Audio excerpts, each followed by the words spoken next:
TikTok does awareness really well. It does like top of funnel very, very well. It doesn't do retargeting and lower funnel as well as other platforms. So if you've got like your display, your native, your Facebook retargeting, and your Google brand all dialed in as well, and you can just stay top of mind after that initial visit, even if TikTok doesn't drive that conversion directly on their first interaction, you'll find a lot of those customers do come back and convert at a later date if you can stay present in the mind for a period.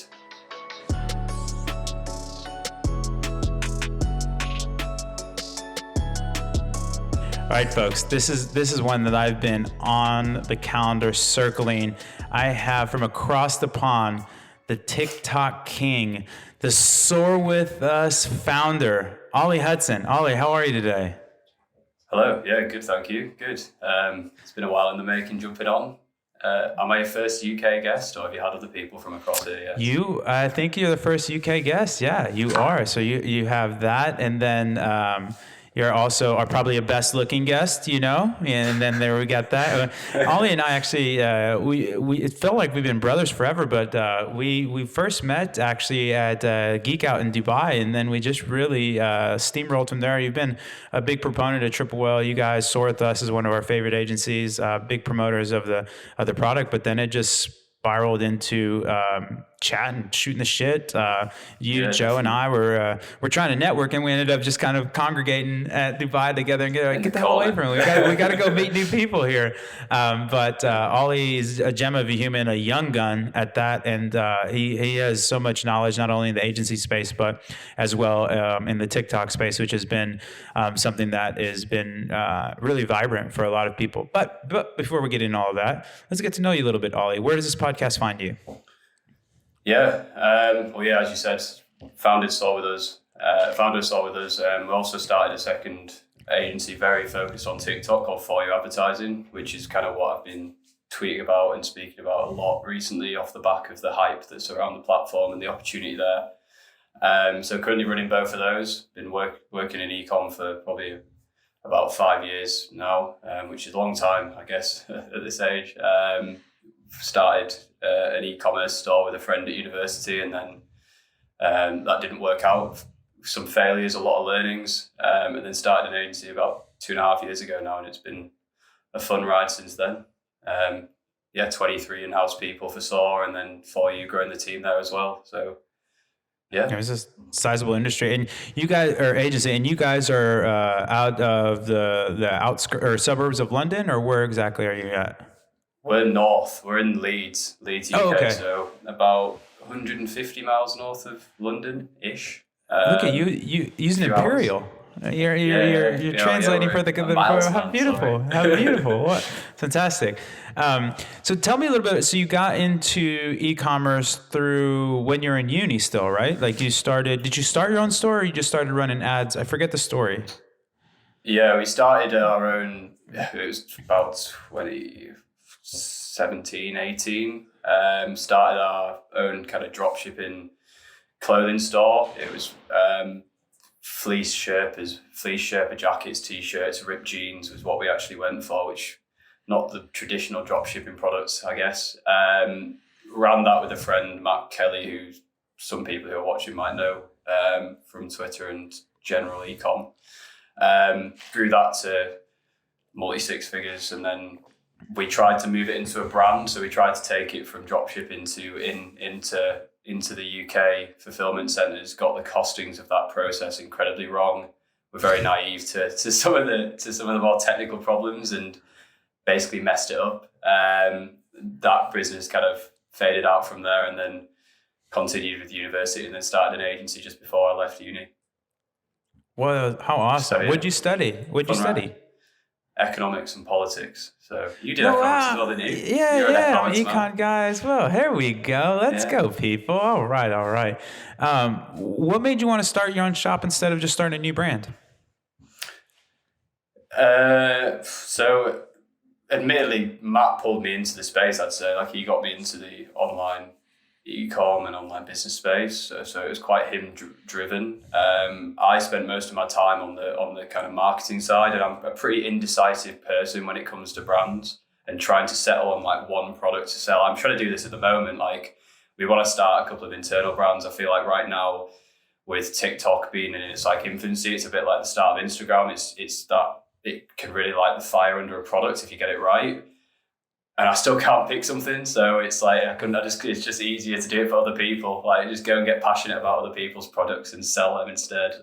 So took the knowledge that I'd got from arbitraging Facebook ads for the dropshipping store, and just started finding people with good products and doing it for them instead. Because it's an easier ride, less complex, simple. I love to that. some degree. Yeah, man, I love that. That's incredible. So, I mean, you're what, 24, 25? Super young. Yeah, 24. Yeah, beautiful. How did you gain so much mastery and understanding to run a shop of 20 plus people? You're probably one of the, if not the biggest TikTok spender that I know. You guys also spend proper money on Facebook. Like how is there any frameworks? Did you read anything? Was there any people that were influential? Like, how did you gain this kind of mastery at such a young age? Because for people that don't know, I'm 36. I'm old as F. Like dust walks off me when I come. It'll be 24. It's 12 years. I mean, it's almost a third older than you. And so tell me a little bit more about like what you used, or coming from an economics kind of politics background and then jumping into marketing.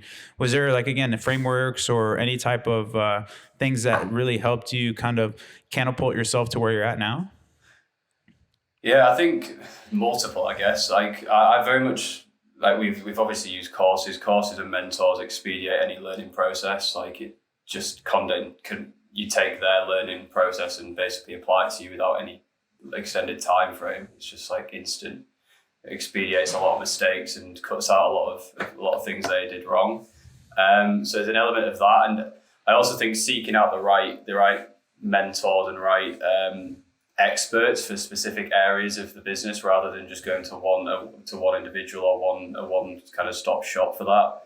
So for like mindset, you might have someone who really Andy Frisell is one that I always touch on there, that I listen to a lot of his stuff on that side. Then you've got like systems thinking. You can get off like Sam Ovens, like Y Combinator videos on YouTube, just trying to get like that higher level knowledge and information about how to run internal operations from different sources. I think I try and consume a lot of stuff around like VC, high growth, blitz scaling, Y Combinator companies that are trying to hire like 200 people in a year.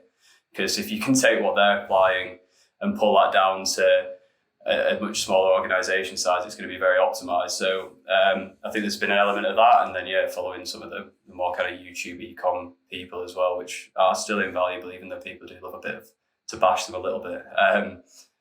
Just combining information sources, picking out things that will help kind of build systems, build operations that are easy to plug people in, easy to train people, building a really good culture that makes people want to stay. Because I think for agencies, like, your talent is everything. You're selling people's knowledge, and you don't want people coming, learning, and then leaving, because it's a very costly exercise. That's kind of how I've been thinking about it, really. Yeah, I mean, I love that. I think it's such an incredible time to be alive where, again, you're young, but when I was around, man, it's there was definitely not the YouTube kind of, it is just an absolute like masterclass in everything, and no pun intended, because masterclass is actually kind of cool as well. But you can pretty much learn anything. And then the great thing about YouTube is not only that, you can springboard yourself into finding the right mentor, or finding these people that are actually behind these ideas or videos, and then connecting with them even more. And I think that's incredible. We're actually, so AJ we have a book club within Triple Well in the company, and blitz scaling is what we're reading right now. And I'm actually a step ahead of the game, because I can't remember, a month or so ago, you turned me on to the YouTube series where Reid Hoffman is just interviewing all these just crushers, crazy. Just killers, and like the Collison brothers, all sorts of just incredible people. Eric and Schmidt, you're just like, this is free. Eric Smith was a great one, right? Like, it was so fascinating. And so I love that, man. I think being able to pull all this kind of smattering of things together and synthesize it into what you need is so incredible. I kind of joke, but that I think this is the best time to be exceptional and the worst time to be average. Like if you're a hustler and you want to get things done, man, you can really, springboard your career into any place you want to go. But if you really don't have that fire or drive, it can be a challenge right now it can be a challenge to kind of get to where you need to go, where, just 10, 15 years ago, like as long as you checked all the boxes, like you're going to be fine. You're going to have a wife, you're going to have a great life, you're going to have a 401k, et cetera, where now it's like that just isn't the same economic environment that like my dad grew up in, basically. So I love that, man. That's fantastic. So I saw someone put something out on that. Sorry, I saw someone put something on Twitter about that. Like, you'd be surprised how little people are actually doing the work, though. So if you actually just do that as a baseline, then you already put yourself ahead of so many people. Just getting in the right communities, consuming the right content, taking action at scale daily, learning from mistakes. Like most people just don't actually do that. It's sometimes easy to think that because you're in the Twitter space or the Facebook groups that everybody's on that level, but it's not true, I think, to a degree. I couldn't agree more. And I think you nailed something there that's really, really prescient, where like success doesn't happen overnight. And what happens, like true success is just having win after win after win after win layered atop each other. But these wins are small. But then in the aggregate, you look, and if you have, like, for example, if you just grow 1% every day, that's 30% growth month over month. Like that's substantial growth. And then you extrapolate that across to a year, you're like, wow. So I think that's something that, like, just showing up, it sounds so cheesy and so like cliche and bullshitty, like, I just got to do the work. It's like, man, there's just a certain aspect of like when you do clock in every day and clock out, and every day you're making yourself just a little bit better. You're insulating yourself from poverty. You're constantly sharpening the saw. I think it's actually really, really incredible advice. And I think people don't succeed in this world for two reasons. One, they knock on the door and they're not patient enough where the universe is going to answer. They don't wait long enough. Or two, they're knocking on the door and the universe does answer, but they're not prepared when they get their shot. And so I think being able to just constantly sharpen the saw, it's fantastic advice. Yeah. Speaking of advice, outside of crushing it on the daily, what advice would you give to kind of aspiring entrepreneurs, marketers, agency owners that you wish you received? Good question. I think focusing on fundamentals is key. Building like processes and fundamentals that you can fall back on. So not sweating the really small stuff, focusing on pulling the right levers at the right time, because not everything is going to result in the same level of growth. Like people will focus loads on like what a website looks like rather than just doing like some outreach or trying to build an audience and generate interest in a service. And it's like you really need to like map out the process, map out a 30,000 foot view, find where your bottleneck is. And you can apply this to ECOM as well, like map out the data, find out where your bottleneck is, zoom in, relentlessly fix that bottleneck, zoom out, and then go again on the next one, and just constantly keep that kind of process running. I think that's one. And then also just building a culture. I think a lot of people in the agency space, because it is very low barrier to entry, but it's like taking something to being a real business with a real culture and rewarding the people who work with you, nurturing that talent, is invaluable, I think. Oh man, I love that. I think that it's just so spot on. And I always, and I've said this on previous podcasts, but you can't for example, you can't out train a bad diet. Like you can't out media buy bad economics or bad fundamentals. Like it just doesn't work, dude. And so I think understanding that is so key, because as an agency, obviously you want to, it's about making money. We're all capitalists, and you want to increase the billings. But at the same time, man, if you're going to bring somebody on where the economics just will not work on paid, like it behooves you to tell that person or that client, like, hey, we really want to work with you, but before we work with you, we need to change these economics, or we can only promote bundles, or we can only do this or that, because if not, we're just going to burn your money. Like, we're happy to spend your money. You're paying us. So we're happy to deploy your capital in whatever way you'd like, but you're also paying us because we're the experts. And what I'm seeing here is these economics and these fundamentals just won't net out on paid. And I think a lot of people don't, again, they disregard the fundamentals. And I think it's been a bit of a function of the market as well. Like now you're seeing basically a come to Jesus moment, right? Where people are getting haircuts about 50, 60%. I mean, shops down 50, 60%. I think Facebook got cut in half. Like all these huge growth stocks where their P&E earning or their multiples were just, I mean, bananas, right? And so you're seeing that people are starting to have a swing back where there was that pendulum swing to like, oh man, cocaine and champagne, to now it's like, hey, what about profitability? What about fundamentals? And I think that's going to trickle down, and it's a sign of a mature shop, in my opinion, where that's one of the first things they talk about to you, where it's like, hey, you have a fantastic product, hey, everything looks great, but these fundamentals need to be in alignment. And if they're not, again, we'll spend your money, but at the end of the day, we're just going to be lighting $100 bills on fire. And I don't think that's what you want to hire us to do. Yeah, definitely not. Definitely not. I love it. Sure, I think that's the key. I think you obviously triple whale plug makes that process a lot easier. So, we always plug people into that, and it's been good to just get you'd be surprised how many people you engage with who don't have any pulse on those as well, especially those more hobbyist e-commerce owners, which you do come across quite a lot. People who start a passion project, it's scaled really well, but they're not the best operator in that sense.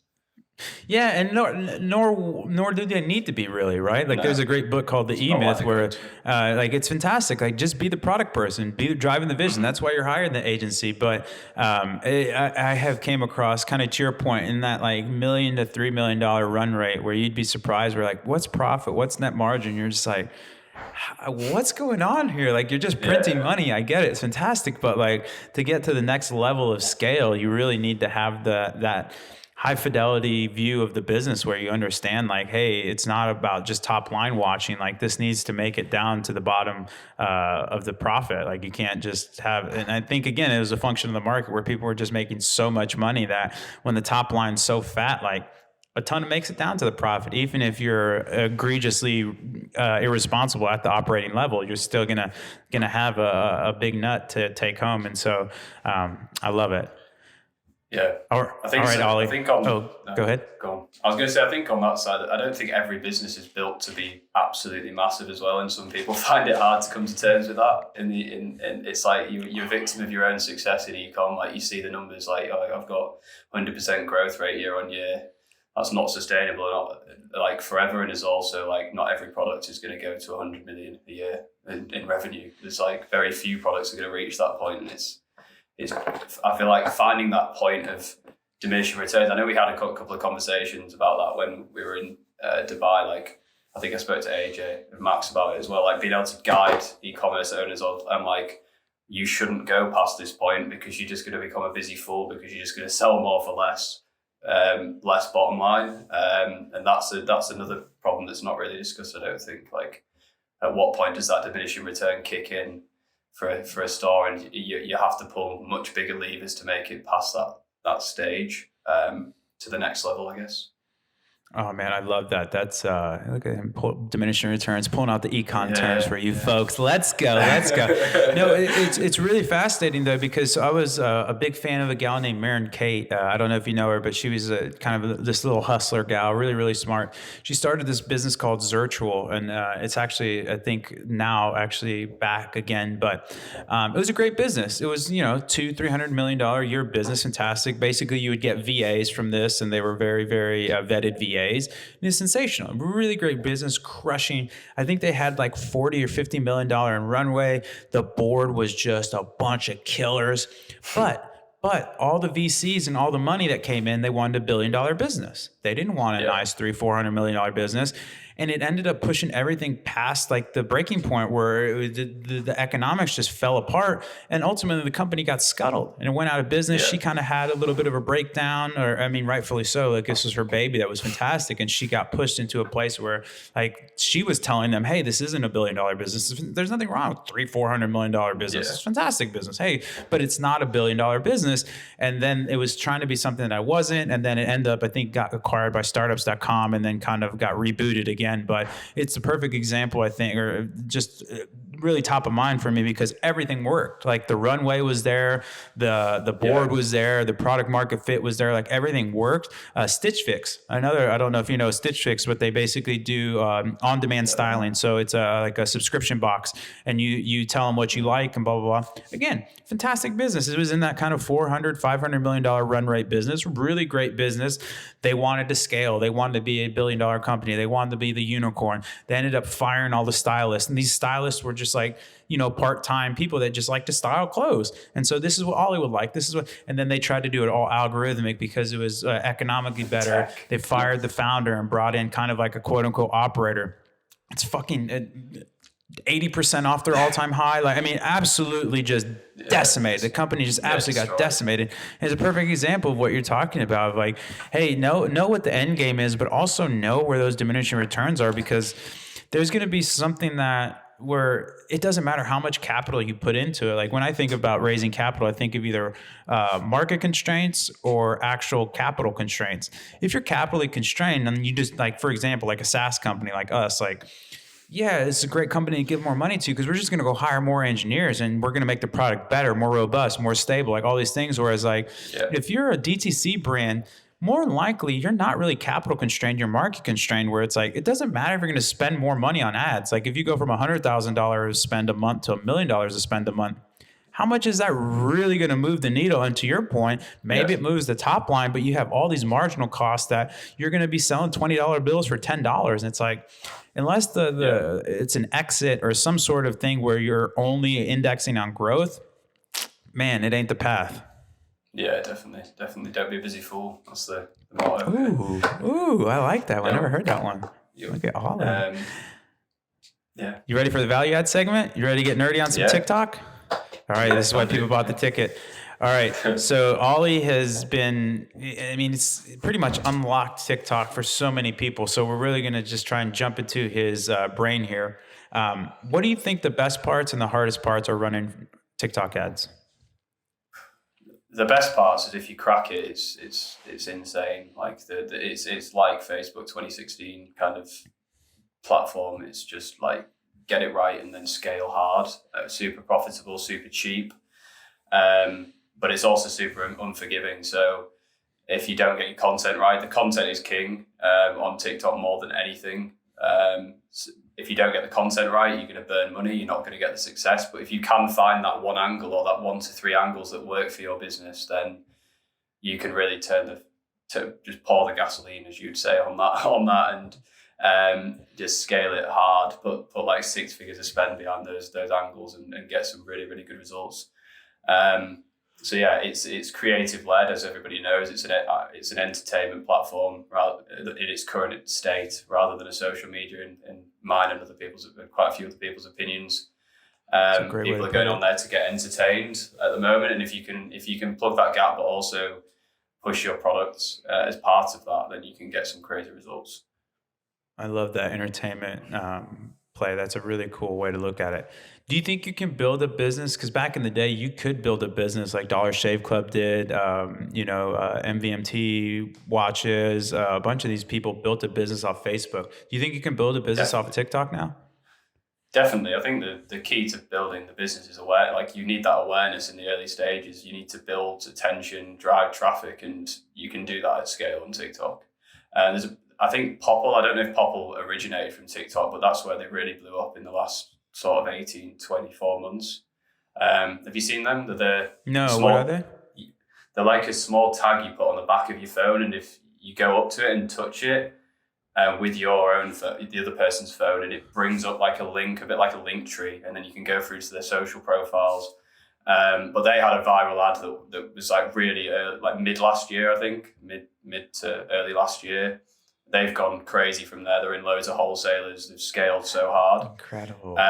There's so many people ripping dropshipping stores at huge scale. There's the backcracker that people might have seen where I saw that one. You posted that, right? Yeah, the guy running that store is doing crazy numbers. And they've just got this angle where someone lays on the backcracker and then it's got this like deep moan that's obviously quite funny. But they've just throttled that creative, and it's just paying dividends. So I think there's there's huge potential to build brands and build stores and arbitrage off the platform if you can understand it and do it well. And it's not even the paid side, like the organic side, which we advise on, but don't get as involved in as the paid side is like another ads platform. Like it's somewhere where you can test angles, you can find something that works for your company, and then you can just double down on it and get crazy reach. So you'll find companies like Popping Candy, or there's a company called Burnout Chasers, which is like a press up board. Popping Candy do like packaging order videos. Like every single video on their feed is packing order videos of sweets. All of them are getting like 200,000 to 1 million views a video. Mental. Just driving insane amounts of awareness. Same with Burnout Chasers. Burnout Chasers are like just people doing this challenge. So they give them the press up board, they do this challenge, they post it on TikTok, and all of their videos are the same. They just blow up. And I think if you can get cheap attention to a brand or product, that's a big part of the problem when really getting started, isn't it? Like, yep. You saw it in early stage Instagram, people smashing the influencers or just getting huge organic reach, and then being able to pull that through and then adapting as the profile is adapted to more like fundamental D2C strategies. But yeah, I think that period on TikTok is now, if you can get on there in the next 6 to 12 months, for sure. There you go. Go hire Ollie. Have you seen, so all the people that you're working on TikTok, or just kind of what you've seen across the network, do you see certain verticals do better, or are there certain economic fundamentals that lend better or worse to TikTok, or is it just pretty much the creative? It is very creative driven. I think there's some principles, and like when we've been thinking about how to like starting our own brand or brands internally, which we've been having conversations around but haven't done, like it's like, how do we reverse engineer from what we know about the platform to like the ideal black brand to take to market? And I think there's some things with it that you can pull out. Like I think anything that's got a very clear benefit or solution in terms of the product, so like something you can demo, something that has that wow factor as soon as you see it being used, or as soon as you see someone demoing it, or even if it's a wow factor of visually, just something that will stop people. For those products that don't have that, you can generate that by just making really good hooks on the video. So it's not a huge issue, but those products will do better. I think at the moment it's still slightly lower, mid to low price point will outperform those higher price points, just because again, not consistently, and it's still possible to get the higher price points going, but the audiences on there does still skew to a lower demographic. Not like 18 to 25 is still the dominant area for the platform. So it is easier to activate and get scale behind a product that's like $40 to $60 than it is 120 plus. Although it's not impossible to do higher price point items. So those are the two kind of things that I'd say make it really easy to execute. If you've got that wow factor, and if you've got that slightly mid to low price point, the barrier to entry is even lower. That problem solution setup. Yeah, but content is still the biggest lever. Again, like finding something that works for you and then running with it. That's interesting, because I guess it makes sense, but so do you see any luxury brands or kind of higher ticket items doing well on TikTok now, or not really? Yeah, we're running a couple of quite a few accounts where we are running higher price points. We've got a weighted blanket that they're doing well. We've got a couple of they're kind of $100 plus price point that they're moving. That's working well for them. It's just again about getting the content right, and sometimes having to adapt like the conversion journey a little bit for those higher price point products. So where for something that's low ticket, you can just go content to product page. Maybe for the higher price point, you have to take them down either a quiz funnel or a more specific tailored landing page for your TikTok traffic, or you take them down like a listicle or an advertorial and then take them to the product. Again, another thing that's important with high ticket is having like your off-platform retargeting and that side really dialed in. So TikTok does awareness really well. It does like top of funnel very, very well. It doesn't do retargeting and lower funnel as well as other platforms. So if you've got like your display, your native, your Facebook retargeting, and your Google brand all dialed in as well, and you can just stay top of mind after that initial visit, even if TikTok doesn't drive that conversion directly on their first interaction, you'll find a lot of those customers do come back and convert at a later date if you can stay present in the mind for a period. I love it. And the math kind of works too, right? Because the CPMs and the traffic is so cheap that you're just refilling these retargeting pools with at least quality to higher quality content or users, excuse me. And then you have your Facebooks, your Instagrams, your branded search kind of scoop up these people that are kind of coming through. So you get into that full funnel. And then because you're at a higher price point, the economics warrant a retargeting. And so you're still going to net out in the positive. Yeah, definitely. I think for a higher price point, you need those. It's higher touch point, isn't it, to drive the sale. So I think you just got to stay top of mind after that. But TikTok can still generate that huge scale awareness and that top of funnel traffic that'll help with that process. I love it.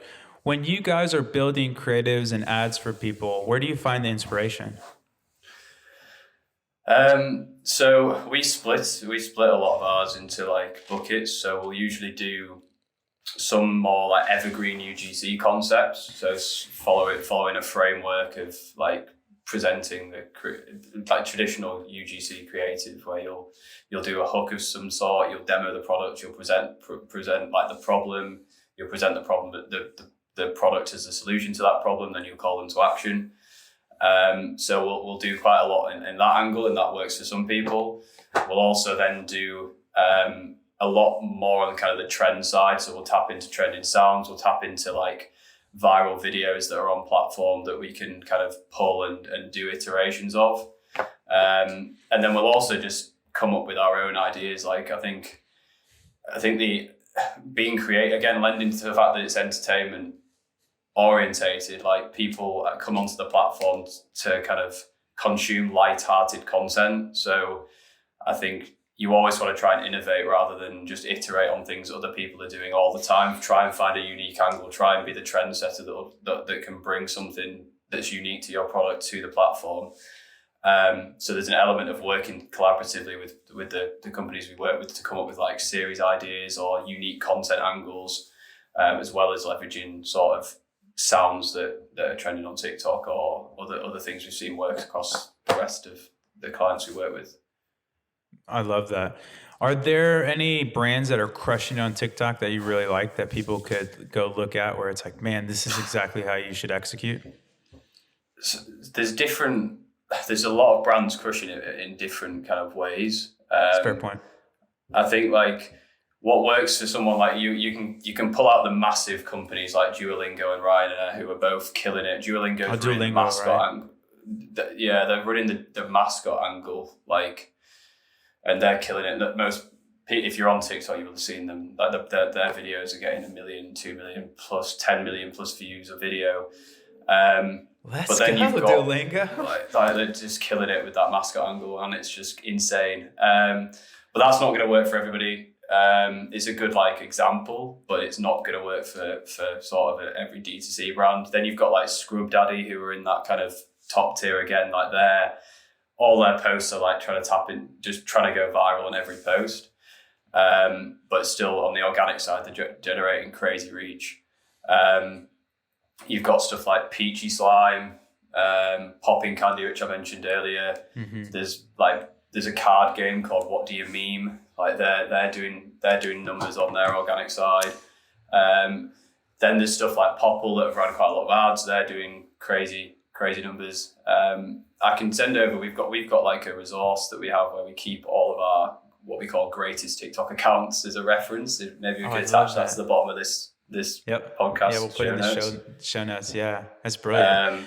Then we're just updating that. But I think for people who are going onto platform, it's like, you can look at for inspiration, and there's the TikTok ad inspiration library, a bit like the Facebook ad library is great, but it's also trying to craft what works for you as a brand. That you really can find 1 to 2 angles that work, and then just just scale it from there. I love that. So kind of building off a little bit about this, and this is kind of me just picking your brain for free, which is great. So like if we were going to start a TikTok, is it good to have, so one, I guess the mascot angle is interesting, but two, do you see it more efficacious when people have like a face on TikTok or multiple people, or does that make sense where it's like when you go to the TikTok page, there's like the Ollie is going to be on the Soar With Us TikTok, and I know I'm always going to see Ollie, or like on Triple Whale, if we brought on a TikToker, you're always going to see the same face, or does variety help out, or having that ubiquity? Which one have you seen be more effective? I try not to push any absolutes on the platform because it's that like fast moving.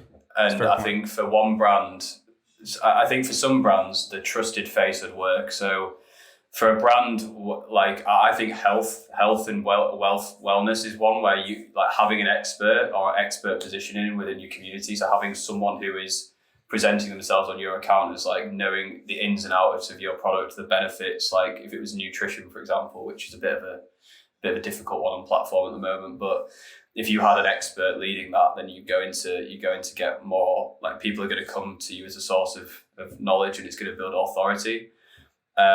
You could also just having one person who leads like the tone of voice and the community. What a brand that does this really well is Sanucci, which is a jewelry brand.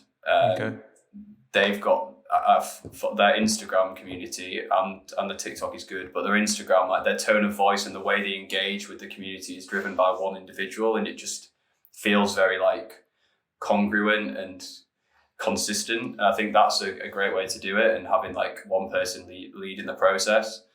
And that'll work for a lot of people on the organic side, like replying to comments, etc., or doing video replies. But then I also think the variety would work for others, like having maybe multiple creators. One thing we're pushing on as part of our offering now is like, if we have a creator that's content works for someone, like having them take over the page for 7 days and seeing what they can do there, and then maybe moving on to someone else, or keeping them on for longer, or piecing together multiple creators. So I would say, it depends on the brand. It can definitely work. I think having consistency and congruency is a good way to do it, but you're also then tied to what happens if that person leaves, I guess. Fair enough. You lose your community lead. So yeah, it's kind of. No, that's a very very leveraged answer. Your poli-sci background is coming out in you right now.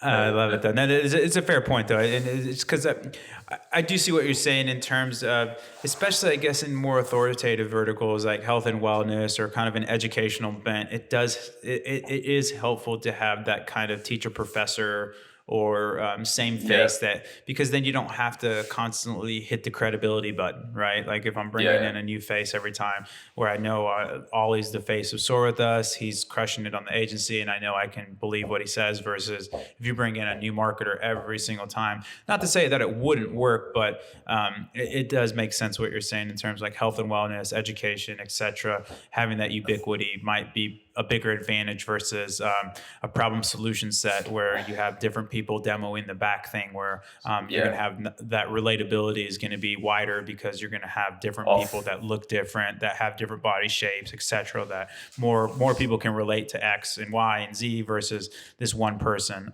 So I think that's a really interesting take on that. I like that a lot. Same with clothing. Like I think clothing's something where having multiple body sizes and shapes and people wearing the same items has a net benefit to having like one person just running the page. In my opinion, I feel like that would be the better way to go about it for that vertical. So I think it's just about analysing what the people in your space would like, and even maybe like testing it for a period. Like you could test it for 7 to 10 days. Like I said, 7 to 14 days, you're going to get so much data over that period if you post a couple of times a day that you'll be able to make a decision of whether that's working or not. I love that. Do you ever scrub the TikTok page? So like if there's TikToks that don't work well, do you ever nuke them and just delete them? Or you just I would avoid deleting. I'd avoid deleting if you can, because like we found the algorithm doesn't favor that for profiles. Oh, okay. If you do it at scale, I feel like if you make mistakes and you delete a couple, it's never a problem. I think if you're going to really want to iterate on content and try, so we all sometimes try a Spark ad, and then if we want to iterate it, rip it to dark, post off the platform, test it, and because you don't want 3 variations of the same video on the organic side. Yep. But you want to try. Can you explain what that is real quick for people that don't know what a dark post is? So Spark ads are taking an organic post, a bit like a page post on Facebook, taking an organic post, pulling it to the ads manager, and then running that so the engagement stacks on the video, the likes and shares, comments, etc. stack on the video. When people click it, they go to your profile, unless they click the shop now at the bottom or the call to action at the bottom. Where a dark post is just native to the ads manager. You run it, and as soon as someone clicks on it, they go through to the website rather than the actual social, rather than the TikTok profile itself. So a little bit more direct, but then you don't get to sell to people like 5 times off one video. Yeah, absolutely. And so just to be clear, the dark post will never show up on your proper organic profile, correct? Yeah. Beautiful. Yeah, I love it. Dude, you're killing it. A couple more questions and then we'll get into the rapid fire. What do you see as some of the biggest mistakes when people are leveraging TikTok? Like what are some not to do's? You've given us a ton of things to do. What are some things to stay away from? Not using repurposed creative from Facebook. Not leveraging creators. I think I've seen like quite a big trend of people trying to use actors or like just not use people who spend all of their time on TikTok to make their content. And people who have been operating within that space and kind of trying to, and not using that. It's a bit like the mentor relationship. Like why circumvent them when they know this better than you? They can expedite your learning process. They can offer ideas, they can offer angles, and they could also offer gateways into like specific audience segments. So I'd say that at higher scale, not like having enough creative velocity, not having enough creative to test relative to the budget that they're spending, and not iterating and changing creative fast enough. And that could be like you've got a winning video. Well, you could take that and iterate on that video 4 times and you'd have 5 pieces of creative rather than 1 for very little effort. So I think having that creative volume is important. Not testing in like a very systemized manner, like how are you gonna test creative over what time frame, what are the KPIs, both soft and hard metrics are you looking for? When are we going to promote this to the more like stable scaling campaigns? If we find an angle, how are we going to iterate on that?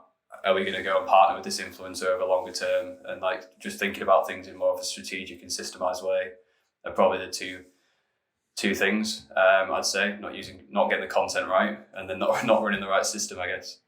Yeah, I love that. Okay, last one before we get into rapid fire. TikTok comments. Keep them on, keep them off, engage, not engage. Okay, keep them on. Keep them on, definitely. I think as soon as you start getting the comments is probably where, if you're managing the page, you should spend most of your time.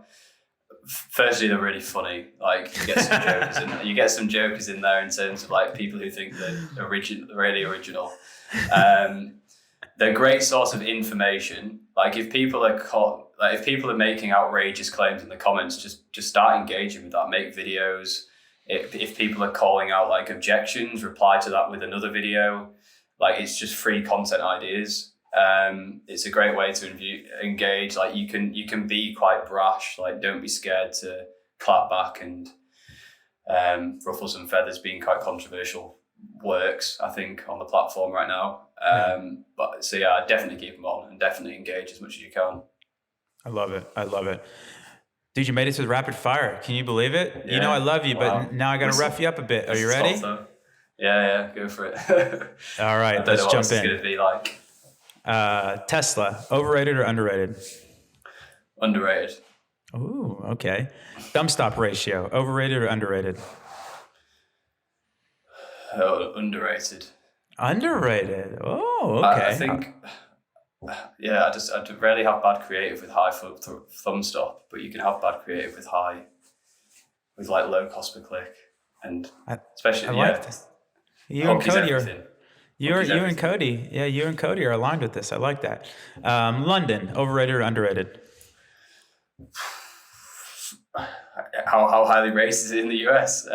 Probably overrated, I think. Overrated? Okay. Yeah, I dig Yeah. it. I think it's probably properly rated here in the U.S. It's definitely a European hub where you want to see it, but at the same time, you gotta remember, like, we don't have cultured cities, like, because we're young compared to you guys, and so like London has Yeah. this proper history. I mean, outside New York and the Eastern Seaboard, we don't really have old cities compared to you guys, and so It's London, expensive, but man. yeah, fair point, It's just fair point. expensive compared to And it's Northern England. So cheap. yeah, and it's all Great. together. Crypto, overrated or underrated? Underrated. Ooh, really? What's your favorite Even in cryptos? dark times, it's underrated. What's your favorite? What's your favorite ones?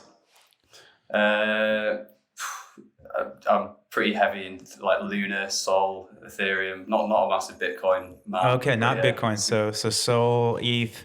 I like it. Yeah. I like it. Yeah. English cuisine, overrated or underrated? Overrated. Like some of the food in this country is shocking. There's actually there's a good Twitter or maybe TikTok account, I can't remember which, that is like just pictures of like English cuisine at different events, like football matches, and it's so bad. It's so bad. So bad. Nah, you guys do a lot of things well, but I got to tell you, I don't think food is one of them. UGC, overrated or underrated? Underrated. Underrated. Ooh. If that's the TikTok. thing, maybe just rated. I don't know. People You kind of got on that. it could be bandwagon. properly rated. Yeah, it could be. So you're going overrated, underrated, or properly rated? I think properly rated. Okay, yeah, No, we anyway. can roll with that. TikTok, overrated or underrated? I think broadly underrated. You've got to. When you're in the Twitter space, you're in that early adopter field, aren't you? So I feel like everybody on there, and quite a lot of people who watch this who may feel like it's been around a while, but it's pretty under tap still, and will be. I for a love long that. time. I love that. The Foals, overrated or underrated? The Foals is in the band. Yeah. Yeah. Underrated. Oh, okay. And one of my favorite bands Good as well. band. Yeah, it's good jams. Favorite thing to do in the UK? God. I'm a simple man. I'm a simple person. What do I like to do? I can't even answer. I don't even have a good answer to that question. The easiest one. You made it through all the hard ones, and the easiest one you fumbled. Oh man. So I think we do like music events, music festivals. I'd say Okay. that's something we do well. Music culture we've got down, and that's definitely one of the better things to do. You like to go to the concerts? Okay, I can dig it. Yeah. Favorite meal and why? I'm a full English. Like I'm a full English breakfast man. I know that's real basic. Like What's in an English breakfast? Like the fry up, the full thing. The beans, the sausage, the bacon, the toast, the eggs, the tomato, the mushrooms, the black pudding. Like serve that up. Oh my gosh, you are through and through, aren't you? I love it. Favorite place to All travel sushi, to? I guess. Or sushi. You know, surprisingly, a lot of people have chosen sushi, which is it's incredible to me. Sushi's great food. Favorite place to travel to and why? I'm pretty under-traveled, you know. Like, as a person, it's You're my young, big to be fair, mission too. for this like this year and next year. Coming to San Diego next week to see you again. Geek out. I enjoyed Dubai. To be fair, I'd definitely go back. It was very fun and interesting place. So yeah, I'll pick that just because it's an easy answer. But Love it. hopefully that'll change this year. Favorite way to spend your time? Working. Is that an answer? Oh my gosh, Pretty much all Ollie, do. we gotta give you some hobbies or something. Amazing. Like watching football. Going to football and music. That's probably the two. Football and music. Yeah. Who's EPL or who's your squad? Newcastle or what? I'm a Chelsea fan. Which is some crazy stuff going on. Now. Yeah, weird stuff going on right now, right? That guy can't sell anything. Is basically Chelsea's all locked up. For people that don't know, it's owned by a Russian oligarch, and with all the smatterings going on in the Ukraine right now, he basically can't sell any tickets. He can't sell any merch. only season ticket holders that have already paid can go to the matches. It's bananas right now. And then he can't sell it unless he basically gives it over to the UK to then facilitate the sale. It's crazy. I was a big Chelsea guy when Torres was there. And then I kind of fell off a little bit, but he was a monumental flop. So I don't know. I know. Fair play. He was definitely the Liverpool Torres to the actual Chelsea Torres was a night and day, to be fair. But we got robbed. Indeed. 2 more questions, and you'll make it through. Favorite follow on Twitter? I like following Cody. I think Cody drops a lot of heat and a lot of value. He's the second. Gosh, we need to quit pumping up his head. Or Jimmy Farley, who's if anyone's looking, like we do a lot of paid, but like he kills the organic side of TikTok. He's a great guy to connect with. Oh, cool! Yeah, I'll have to do that. I actually don't even know who he is, so it's a great. Help me out. All right, last question, and then you'll make it through the rapid fire. So you can have dinner with 3 people, dead or alive, fictional or non-fictional. You're at a 4-person table. You're sitting at the head. You invite 3 people. Who are they? I forgot this was a question. I should have prepared. Robin Williams, I think he would have some good stories. Robin Williams. Donald Glover. I find Donald Glover very interesting, very talented. Who else? Maybe like David Bowie, someone like that. Again, just people with good stories. All entertainers. I love it. Yeah, those are quick too. I feel like it depends what kind of dinner party. I guess if it's like a networking thing or an entertainment thing, I feel like they'll have some cool stories. There's some great choices. So Donald Glover, Robin Williams, and David Bowie. That's fantastic. Yeah. That's a fun dinner. You're going to have some stories there. Yeah, definitely. Ollie, thank you so much for coming on. Tell the people how they can connect with you. How can they work with Soar with us? How can they work with your new TikTok agency? This time is yours, my friend. Yeah, thank you for inviting me on, firstly. Connect with me either on Twitter, Oliver W. Hudson or Ollie Hudson. Or check out our website for you advertising for the TikTok side, and then soarwithus.co for the more kind of full ecom side. Thank you for inviting me on. It's been a pleasure. Oh, likewise, man. Yeah, I'm excited to see you next week, and thank you so much for coming on, dropping all the TikTok bombs. I know people are really going to enjoy this one. It's, I think you're right. It's still a really underserved market, and if you can pull, it's almost like buying lottery tickets. And if you pull the right ticket on there, man, you can see. Just look at the Triple Well screenshots that people post, man. When they hit a little pocket of success on TikTok, it is no joke, and it can really be straight to the top and bottom line. But, anyways, folks, that's it for number 28. If you do want to get more involved with Triple Whale, we are trytriplewhale.com. We are also on the Bird app at Triple Whale. And then we have a fantastic newsletter that goes out every Tuesday, Thursday called Whale Mail. And you can subscribe right on our Twitter profile. Ollie, our first Londoner, or I guess UKer. And thank you for so much across the pond. The internet was great. You sounded good. You dropped heat. The man, really appreciate it. I can't, when I was 24, I was drugged, overdosed in a drained pool somewhere, and you're sitting here running a 25-person agency. So, I mean, you are steps ahead of the game. Thanks again. Tell Joe I said hi, and we'll talk soon, my friend. That's it, folks. 28 in the books, and we'll see you on the flip.